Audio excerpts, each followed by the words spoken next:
You think some old man matters more than my content? My followers pay my bills, not him. Those words echo through Providence Municipal Court. The woman who said them stands in the center of the room. Her name is Sienna Hartwell.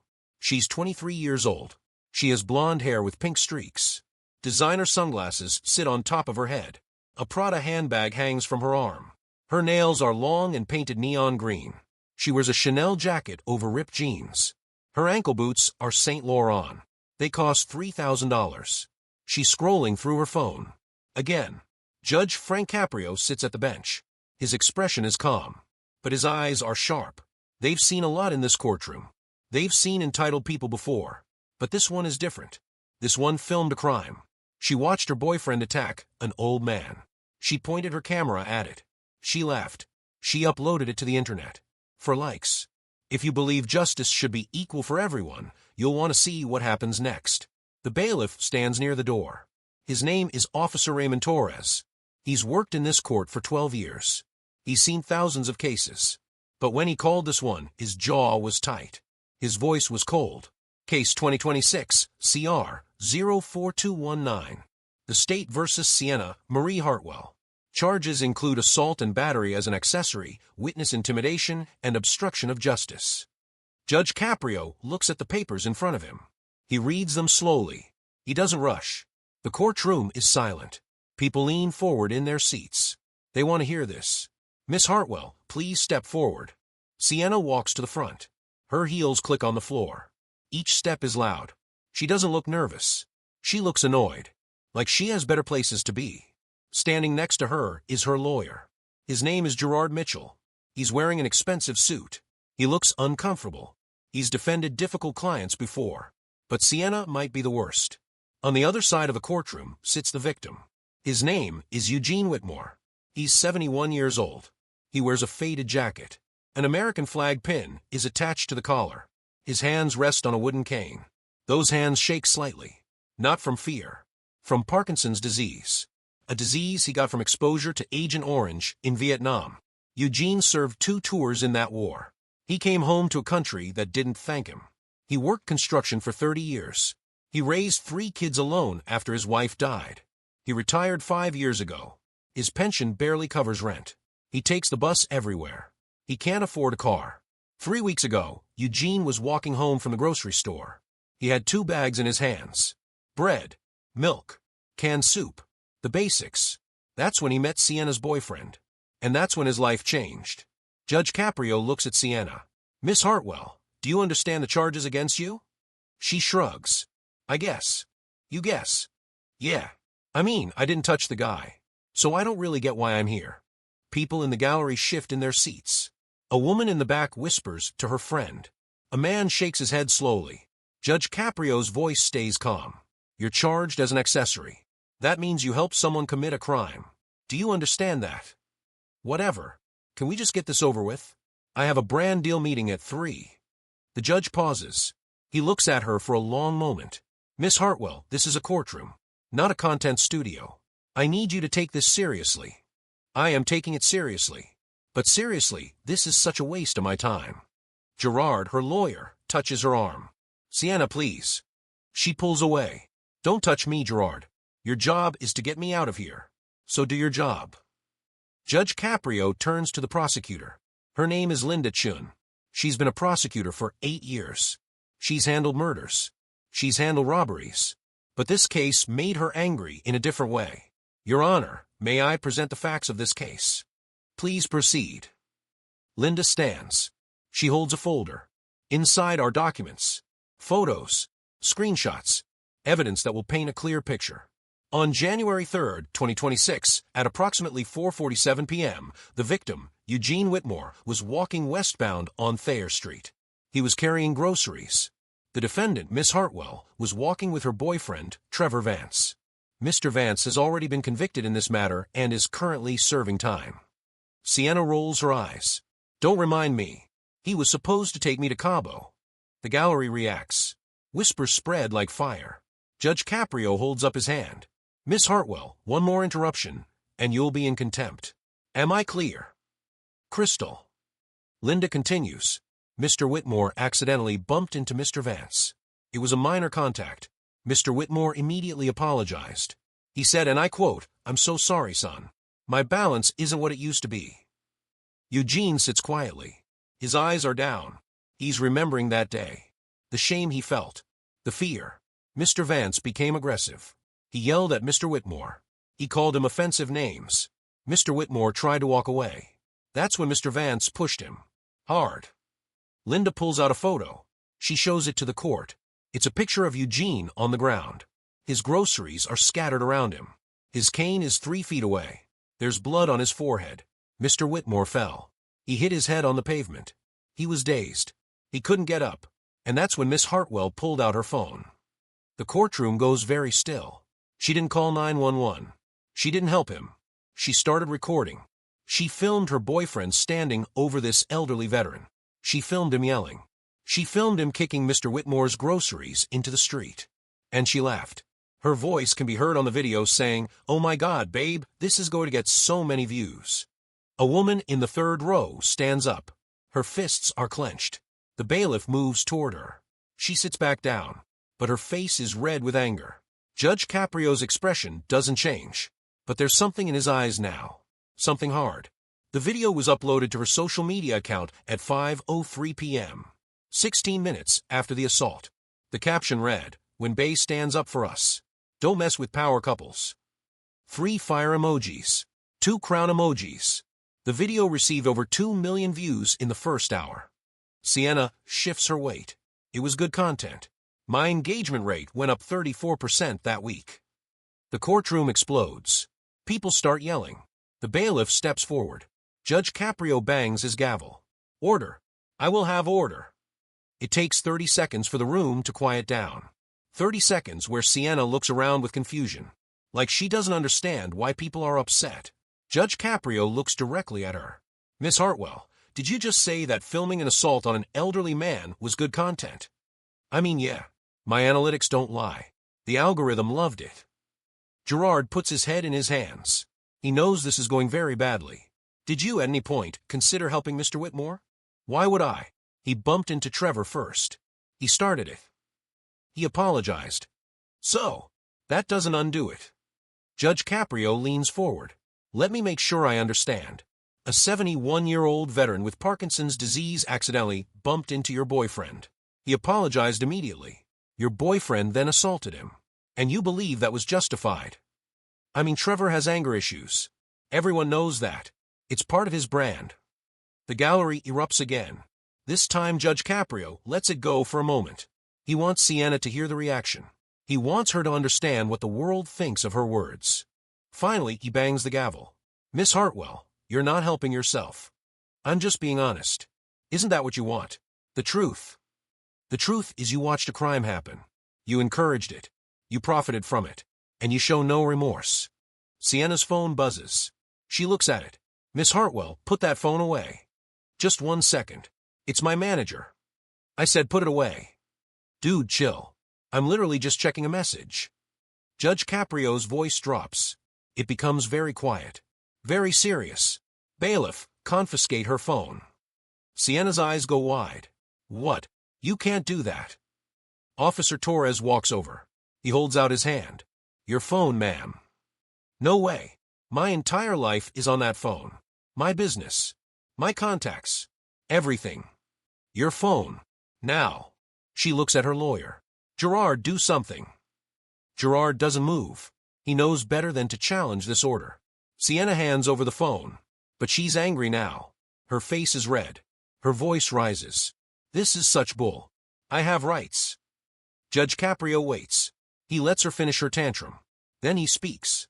"Miss Hartwell, you do have rights. But this is my courtroom. And in my courtroom, you will show respect. To me. To the victim. To the process. Am I absolutely clear?" She crosses her arms. "Whatever." Linda Chun stands again. "Your Honor, there's more evidence to present." "Go ahead." Linda pulls out a tablet. She taps the screen. After the video went viral, Miss Hartwell received significant backlash. Many people commented on her posts. They called her out for her behavior. They reported the video. They demanded justice for Mr. Whitmore. She shows the screen to the judge, then to the gallery. It's Sienna's social media page. Thousands of comments. Most of them are angry. Miss Hartwell responded to this backlash, but not with an apology. She doubled down. Linda reads from the screen. On January 4th, she posted, "To everyone crying about that old man, grow up. He got in our way. Play stupid games, win stupid prizes. If you can't handle real content, unfollow me." The gallery is silent now. Not because they're calm, because they're stunned. On January 6th, she posted a story. In it, she said, "That veteran everyone's so worried about? He's probably faking his injuries for attention. Just like he's faking his whole sad story for sympathy. I see through it." Eugene's hands grip his cane tighter. His eyes close. A single tear runs down his cheek. And on January 9th, after learning that Mr. Whitmore was pressing charges, she posted this. Linda turns the tablet around. Everyone can see it now. It's a selfie of Sienna. She's smiling. The caption reads, "Imagine being so broke and desperate that you sue someone for bumping into them. That old man wants my money. He won't get it. My lawyers are better than his entire existence." A man in the back row stands up. He points at Sienna. "You're disgusting." The bailiff moves toward him. Judge Caprio bangs the gavel. "Sir, sit down or you'll be removed." The man sits, but his anger is shared by everyone in the room. Judge Caprio looks at Sienna. His voice is controlled, but there's steel in it. "Miss Hartwell, do you stand by those statements?" "I mean, I was being real. That's what my followers expect. You called a war veteran a liar. If the shoe fits. You mocked his injuries. I'm just saying what everyone's thinking." "No, you're saying what you're thinking. And what you're thinking is cruel. It's heartless. It's wrong." Sienna tosses her hair. "That's your opinion." Judge Caprio pauses. He takes a breath. "Let me ask you something. Do you know what Mr. Whitmore did in Vietnam?" "I don't really care about history." "He saved 3 men from a burning helicopter. He pulled them out one by one. He suffered burns on his arms and back. He has scars from that day. Scars he'll carry forever. He received a Bronze Star for his bravery." The courtroom is silent. He came home. He got a job. He worked hard every single day for 30 years. He raised his children after his wife died from cancer. He volunteered at the VA hospital every Sunday. He helped other veterans who were struggling. He gave back to his community. Sienna examines her nails. "And you called him a liar. You said he was faking." She looks up. "Well, how was I supposed to know all that? You could have asked. You could have researched. You could have shown basic human decency. But you didn't. You chose to mock him, to hurt him, to try to destroy his reputation." "I was defending myself." "From what? An old man with a cane who accidentally bumped into your boyfriend?" She doesn't answer. Linda speaks again. "Your Honor, there's one more piece of evidence. It's the most troubling." "Show me." Linda plays a video on the tablet. It's from Sienna's phone. It was recovered by police. It was filmed on January 12th. In the video, Sienna is in her apartment. Her boyfriend Trevor is there too. This was before his arrest. They're sitting on a white leather couch. The apartment is huge. Floor-to-ceiling windows. Modern furniture. Expensive art on the walls. Sienna speaks to the camera. "So we got served today. That old guy is actually suing us. Can you believe it?" Trevor laughs. "It's whatever. My dad's lawyer will crush him. Honestly, I hope he tries. I'll countersue for defamation. I'll take every penny of his sad little pension." Trevor nods. "We should send someone to scare him off. Make sure he knows what he's dealing with." Sienna grins. "Oh my God, yes. We could hire someone. Or we could just post his address. Let my followers handle it." They both laugh. The video ends. The courtroom is completely silent. Not a single person moves. Not a single person breathes. Judge Caprio's face has changed. The calm is gone. What's left is anger. Pure. Controlled. Righteous anger. "Miss Hartwell, did you just threaten a witness?" Sienna realizes her mistake. "That was just talk. We were joking around." "You discussed sending someone to intimidate Mr. Whitmore." "We didn't actually do it." "You talked about posting his address online." "But I didn't. Because you were arrested before you could." She goes quiet. Judge Caprio looks at the prosecutor. "Is there evidence that they attempted to find Mr. Whitmore's address?" Linda nods. "Yes, Your Honor. Phone records show that Trevor Vance called a private investigator on January 13th. The call lasted 9 minutes. The investigator later told police that Trevor wanted to find the victim's home address. The investigator refused and reported the call. Judge Caprio turns back to Sienna. You and your boyfriend actively try to hunt down an elderly veteran. You wanted to intimidate him, to silence him, to make him too afraid to testify against you. That's not fair. You're twisting everything. I'm stating facts. Facts that are on video. Facts that are in phone records. Facts that you cannot deny. Sienna's lawyer stands. Your Honor, if I may. Sit down, Mr. Mitchell. Your client has dug this hole herself. Let her lie in it. Gerard sits. Judge Caprio leans back in his chair. He's thinking. Processing. The entire courtroom waits. Finally, he speaks. Miss Hartwell, do you know why I became a judge? She doesn't answer. I grew up in this city. My parents were immigrants. They came here with nothing. They worked every day of their lives. My father was a barber. My mother cleaned houses. They taught me that respect is the foundation of everything. Respect for yourself. Respect for others. Respect for the law. He pauses. You have no respect. None. Not for Mr. Whitmore. Not for this court. Not for the truth. You see the world as your playground. You think your followers make you important. You think your money makes you untouchable. Sienna shifts uncomfortably. Let me tell you something about followers. They're not real. They don't know you. They don't care about you.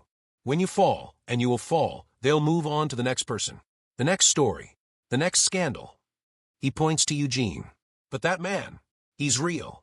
His pain is real. His service is real. His dignity is real. And you tried to destroy it. For content.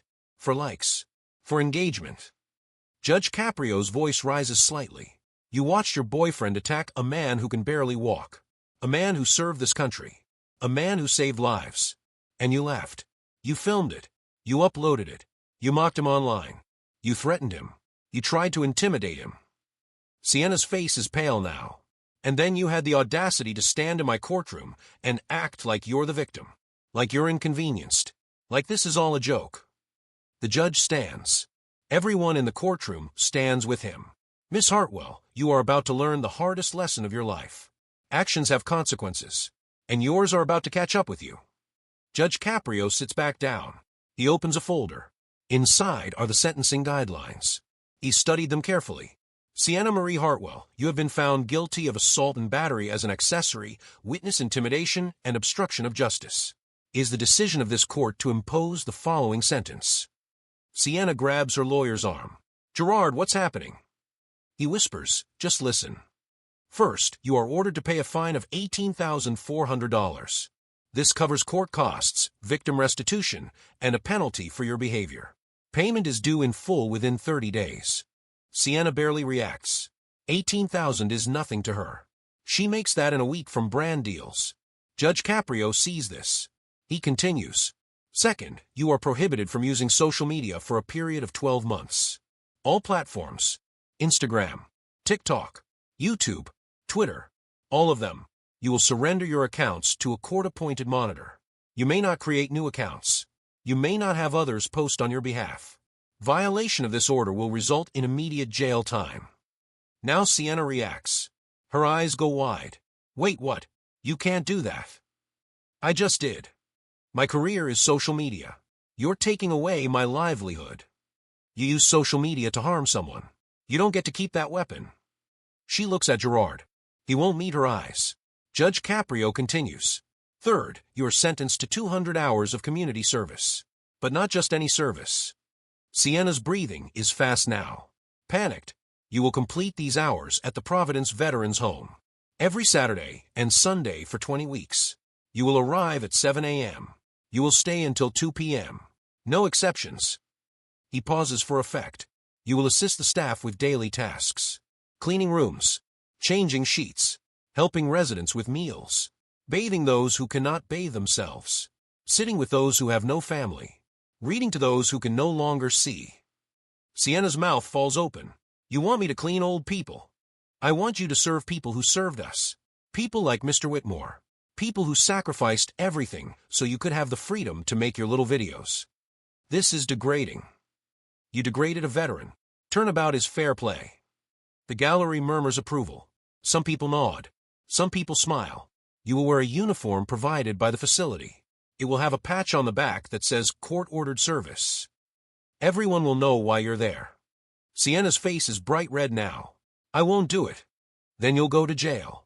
Your choice. She looks around the courtroom, looking for support, for sympathy. She finds none. Judge Caprio isn't finished. Fourth, you will write a 10-page essay. The topic is the true cost of disrespect. You will research the lives of 3 veterans. You will interview them. You will learn their stories. You will write about what you learned. This essay will be handwritten, not typed. Handwritten. It will be submitted to me personally. It will be reviewed by Mr. Whitmore. And if it is not genuine, if it is not heartfelt, if it is full of empty words, you will write it again. Sienna's hands are shaking. Fifth, you will record a public apology. Not a social media apology. A real one. You will appear on local news. You will look into the camera. You will apologize to Mr. Whitmore. To veterans. To everyone who watched your disgusting video. This apology will be unscripted. It will come from you. If I detect any insincerity, any attempt to spin this in your favor, the deal is off, and you face the maximum penalty. He closes the folder. Sixth, you will attend an anger management course. 12 sessions. Weekly. Mandatory. You will learn how to control your impulses. How to think before you act. How to consider other people's feelings. Sienna is shaking her head. This is insane. This is too much. Too much. Mr. Whitmore has permanent nerve damage from his fall. He has nightmares about your boyfriend attacking him. He's afraid to leave his apartment. He sees a therapist twice a week because of you. And you think your punishment is too much. She has no answer. Finally, Judge Caprio says, there's the matter of your behavior in this courtroom. Sienna looks up. There's fear in her eyes now. You showed disrespect from the moment you walked in. You interrupted me. You ignored my orders. You checked your phone. You called this a waste of your time. He nods to the bailiff. For contempt of court, you are sentenced to 30 days in the county jail.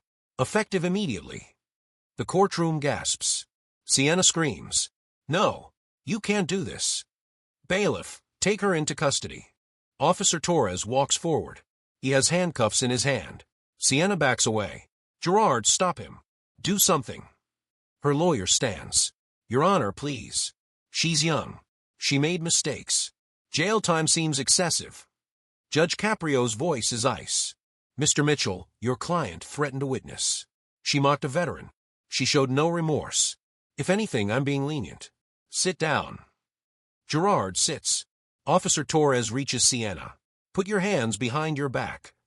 Don't touch me. Ma'am, don't make this harder. I said don't touch me. Do you know who I am? The bailiff gently but firmly turns her around. He puts the handcuffs on her wrists. The metal clicks. The sound echoes through the courtroom. Sienna is crying now. Real tears. Not for show. Not for content. Real emotion for the first time since this started. This isn't fair. I didn't do anything wrong. Judge Caprio stands. He looks down at her. Miss Hartwell, you did everything wrong. And now you're going to learn what accountability feels like. She's sobbing. Her makeup runs down her face. Her designer clothes suddenly look ridiculous. The sunglasses on her head fall to the floor. Please. I'm sorry. I'll do better. Just don't send me to jail. You should have thought about that before. Officer Torres leads her to the side door. She looks back at Eugene. For just a moment, their eyes meet. Eugene doesn't look angry. He looks sad. Sad that someone so young is so lost. The door closes. Sienna is gone. The courtroom is silent for a long moment. Then, slowly, people start to stand. They're not leaving. They're applauding. The sounds start small. One person clapping. Then 2. Then 5. Then the entire gallery. They're clapping for Judge Caprio. For justice. For Eugene. Eugene sits quietly. Tears stream down his face. But he's smiling. For the first time in weeks, he's smiling. Judge Caprio nods to him. Mr. Whitmore, would you like to say anything? Eugene stands slowly. He uses his cane for support. His voice is soft but steady. Your Honor, I don't wish that girl any harm. I hope she learns from this. I hope she becomes a better person. Because holding on to anger and hate, it only hurts yourself. I learned that a long time ago. He pauses. I served in Vietnam because I believed in something bigger than myself. I believed in protecting others, in standing up for what's right. That girl, she doesn't understand that yet, but maybe she will. Judge Caprio nods. Thank you, Mr. Whitmore. Your grace is remarkable. Thank you, Your Honor, for seeing me, for hearing me, for believing me. Always. Eugene sits back down. The courtroom is quiet again. Judge Caprio addresses everyone. Let this be a lesson. In this court, everyone is equal. It doesn't matter how many followers you have, how much money you have, how famous you think you are. In here, we're all just people, and people must be held accountable for their actions. He bangs his gavel one final time. This court is adjourned. 30 days pass.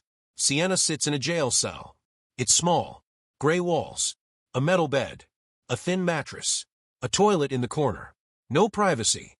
No comfort. She's not wearing Chanel anymore. She's wearing an orange jumpsuit. Her pink hair streaks have faded. She has no makeup. No nail polish. No designer anything. She lies on the bed. She stares at the ceiling. She thinks about her phone. About her followers. About the life she used to have. That life feels like a dream now. She gets 3 meals a day. The food is bland. Tasteless. Nothing like the fancy restaurants she used to post about. She has 1 hour of recreation time. She spends it walking in a small yard. Concrete walls. Barbed wire. Gray sky. She calls her mother once a week. Her mother cries every time. How did this happen, Sienna? How did you become this person? Sienna doesn't have an answer. Her followers? They moved on. Within 3 days, she was old news. Someone else did something scandalous. Someone else went viral. The internet doesn't wait. Some of her old sponsors dropped her. Makeup brands. Fashion companies. They don't want to be associated with someone who mocked a veteran. She lost everything. Her career. Her reputation. Her freedom. And in the silence of that cell, she finally starts to think. Really think. About Eugene. About what he went through. About what her actions caused. She cries. Not for herself. For the first time, she cries for someone else. Day 30 arrives. Sienna is released. She walks out of the jail into bright sunlight. It hurts her eyes. Her mother is waiting. She hugs Sienna tight.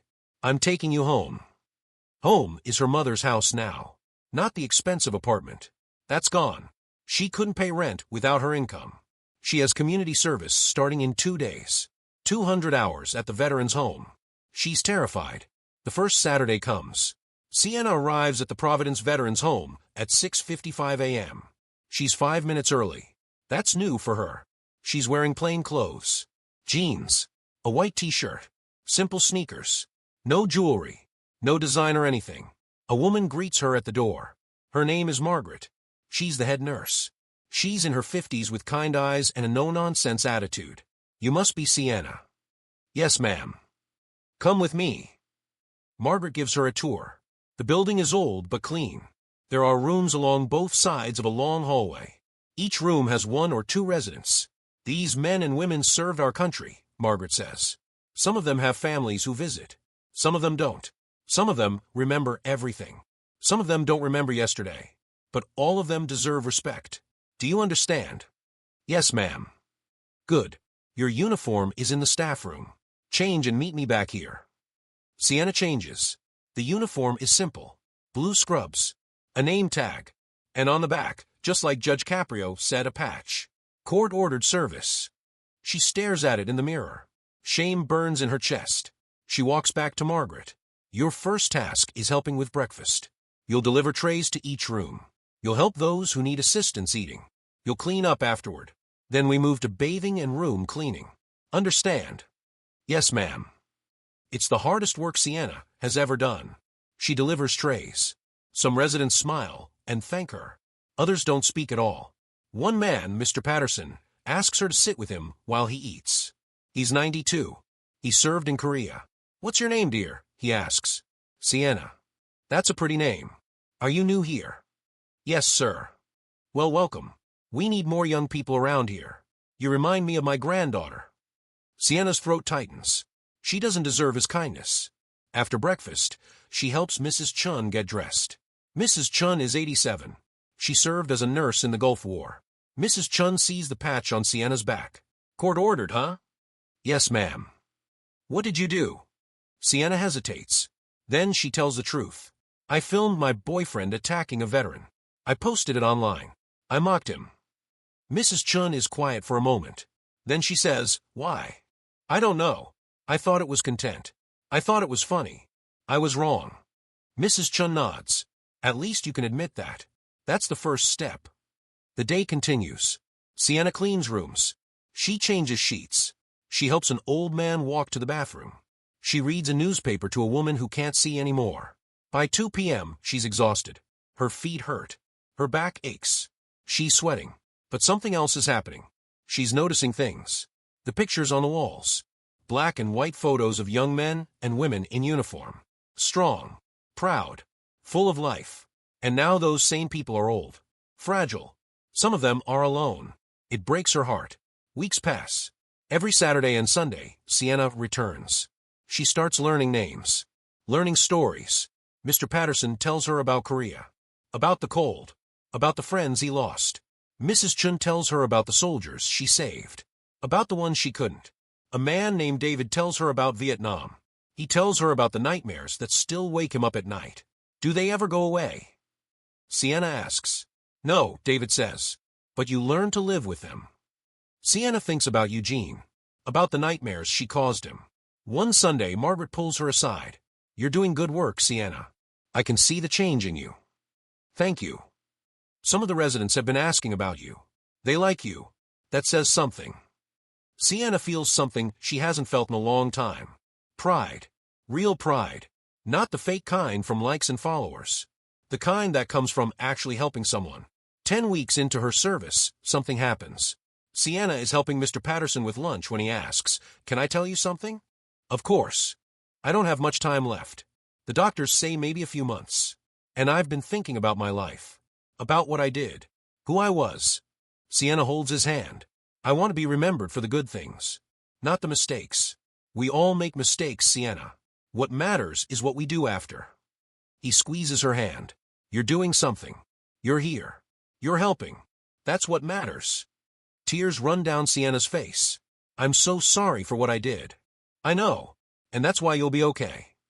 15 weeks in, Sienna finishes her essay. She's written and rewritten it 6 times. She wants it to be perfect. She writes about Mr. Patterson. About Mrs. Chun. About David. She writes about their sacrifices. Their courage. Their pain. And she writes about her own ignorance. Her own cruelty. Her own awakening. The final paragraph reads, I used to think respect was something you got from followers. From likes. From being seen. But I was wrong. Respect is something you give. It's how you treat people when no one is watching. It's understanding that everyone has a story. Everyone has worth. I took that away from Mr. Whitmore. I tried to make him small, so I could feel big. I will spend the rest of my life trying to make up for that. Not because a judge told me to, but because it's the right thing to do. She submits the essay. A week later, she gets a response. It's from Eugene. Dear Sienna, I read your words. I believe them. I forgive you. Use this second chance wisely. Sincerely, Eugene. She cries for an hour. 20 weeks pass. Sienna completes her 200 hours. Margaret gives her a certificate. You're free to go, Margaret says. But if you ever want to come back as a volunteer, we'd love to have you. Sienna smiles. I'd like that. On her last day, the residents throw her a small party. Cake from a cafeteria. Cheap decorations. But it's the best party Sienna has ever been to. Mr. Patterson gives her a hug. You're going to be okay, kid. Mrs. Chun gives her a medal. It's old and tarnished. I got this for my service. I want you to have it, to remember what real courage looks like. Sienna tries to refuse. Mrs. Chun insists. Take it. Sienna leaves the veteran's home with tears in her eyes. Good tears. 3 months later, Sienna returns to court. It's a review hearing. Judge Caprio wants to see her progress. She walks into the courtroom. It looks different now. Less scary. More like a place where things can be made right. Eugene is there, sitting in the same seat. Judge Caprio enters. Everyone stands. Miss Hartwell, please approach. Sienna walks forward. She stands where she stood before. But she's different now. Judge Caprio looks at her. He sees the change immediately. I've read your essay. I've reviewed your service records. Margaret from the Veterans Home sent me a letter. She says you were one of the best volunteers they've ever had. Sienna's voice is soft. They taught me more than I taught them. I believe that. He pauses. I also understand you've applied to volunteer there permanently. Yes, Your Honor. I want to continue helping. Judge Caprio nods. What have you learned, Miss Hartwell? Sienna thinks carefully. I learned that people aren't content. They're not stories for me to tell.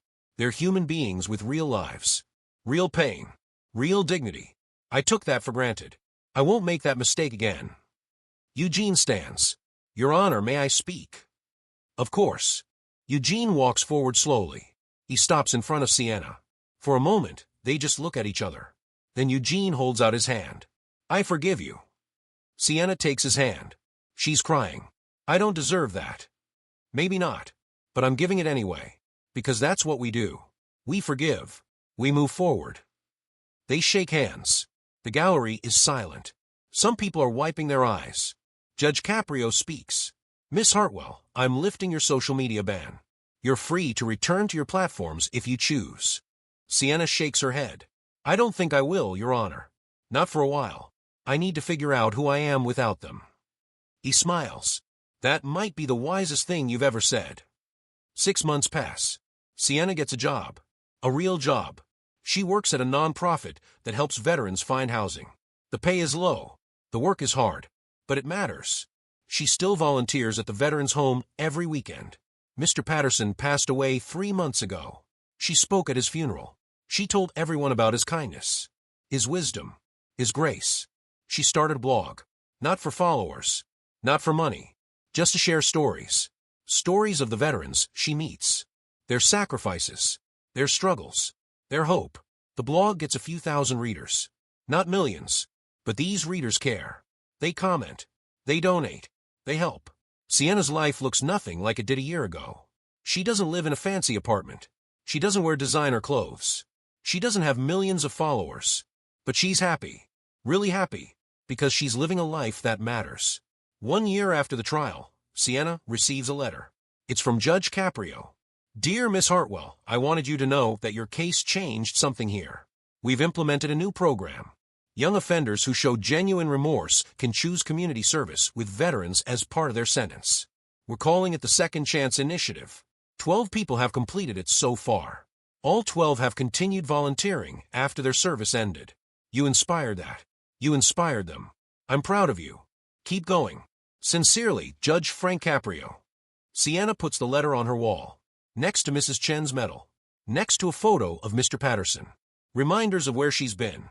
And where she's going. In Providence, the courtroom continues its work. Judge Caprio sees dozens of cases every week. But he remembers Sienna's case. He remembers the transformation. In his chambers, he keeps a file. Inside is the essay she wrote, the letter from Margaret, the thank you card from Eugene. He looks at them sometimes. When cases are hard. When he wonders if anything he does matters. These papers remind him. It does matter. Justice matters. Mercy matters. Second chances matter. But so do consequences. So does accountability. So does standing up for those who can't stand up for themselves. Eugene Whitmore still lives in his small apartment. He still takes the bus. He still struggles with Parkinson's. But he's not afraid anymore. He walks down the street with his head high. Sometimes people recognize him from a news coverage. They stop him. They thank him. They shake his hand. You did the right thing, they say. You stood up. Eugene smiles. We all have to stand up. That's how we protect each other. He visits the Veterans Home once a month. He sees Sienna there. They have coffee together. They talk about life. How are you doing? He asks. Better, she says. I'm better. Good. Keep going. The video of Sienna's trial went viral. Not her original video. The courtroom footage. Millions of people watched Judge Caprio deliver his sentence. They watched Sienna break down. They watched Eugene forgive. Comments poured in. This is what justice looks like. That judge is a hero. I hope she really changed. That veteran is a better person than I would be.